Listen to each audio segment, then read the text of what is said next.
Hello বন্ধুরা, সবাই কেমন আছো? নিশ্চয়ই ভালো আছো। সবাই কিন্তু ভালো থেকো।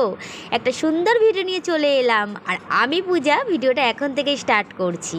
দেখো আমি নিয়ে কাজু বাদাম, একটা চন্দন, মধু, হলুদ, লেবু, আলু, টমেটো, পেঁপে, শশার খোসা, তারপরে দেখেছি নিম পাতা, তুলসী পাতা, রাম তুলসী পাতা, তারপর হচ্ছে অ্যালোভেরা।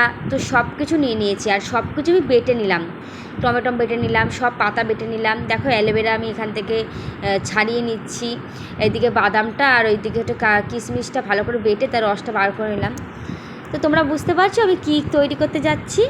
আমি সবটাই তোমাদেরকে বলবো। আমি প্রথমবার করছি, জানি না কেমন কি হবে, কিন্তু ফার্স্ট টাইম ভাবলাম যে বাড়িতে বসে আছি, আজকে রবিবার, তো দেখি একটা কিছু করাই যাক বাড়িতে নিজের স্কিনের জন্য। আর তোমাদেরকেও বলি, তোমরাও করবে সবাই। কতটা কি হবে ভালো আমি জানি না, তোমরা সাথে থাকো, নিশ্চয়ই ভালোই হবে যেটা হবে।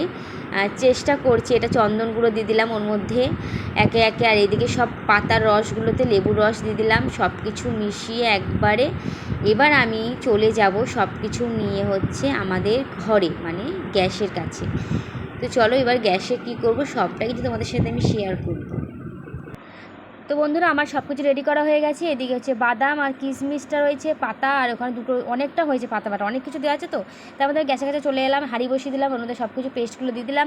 দেওয়ার পর ওই লিকুইডটা ভালো করে একটু ফুটিয়ে একটু ওটাকে একটু গাঢ় গাঢ় করবো। আমার হাত পুরো ব্যথা হয়ে গেছে বেটে।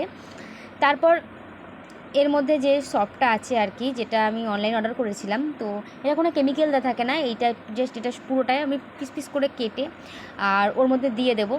আমি পুরোটাই দিয়ে দিয়েছিলাম। দেখো কালারটা কেমন এসছে, ভালো করে ওটা ফুটিয়ে ফুটিয়ে একদম তারপরে পাতলা হয়ে গেল। তারপরে আমি মানে প্রত্যেকটা বাটিতে দেখো ঢেলে নিলাম। আর এটা কিন্তু বেশি ঠান্ডা হলে কিন্তু জমে যাবে, একদম ঠান্ডা হতে দেবে না। তাড়াতাড়ি এটা লিকুইডটাই আগে ঢেলে দেবে সবেতে গরম থাকাকালীন। তারপর এটা আমি ঠান্ডা করতে দেবো, যেখানটা পাখা চলবে কিংবা কোনো একটা জায়গায় রেখে আসবো। তারপর দেখো অনেকক্ষণ পর আমি গিয়ে দেখলাম পুরো শক্ত শক্ত হয়ে গেছে, পুরো সাবান হয়ে গেছে, কিন্তু কোনো কেমিক্যাল দেওয়া নেই, আর খুব সুন্দর। চলো আমি ইউজ করে তোমাদেরকে দেখাবো একটু পরেই, তোমাদেরকে দেখিয়ে দিলাম।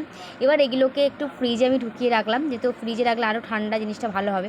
আর এখানে দেখো একটা আমি করে দেখো ইউজও করলাম জাস্ট। আর কেমন হয়েছে তোমরা কিন্তু অবশ্যই কমেন্ট করে জানাবে। আর আমার মুখটা দেখো, আমি তো কালো মানুষ, কিন্তু আমার মুখটা অনেক ফর্সা হয়ে গেছিলো। কতটা চেঞ্জ দেখতেই পাবে তোমরা। তো ভিডিওটা ভালো লাগলে শেয়ার করো, আর আমাকে সুন্দর একটা কমেন্ট করে দাও। টাটা বন্ধুরা। সাবানটা কেমন লাগলো অবশ্যই কমেন্ট করো।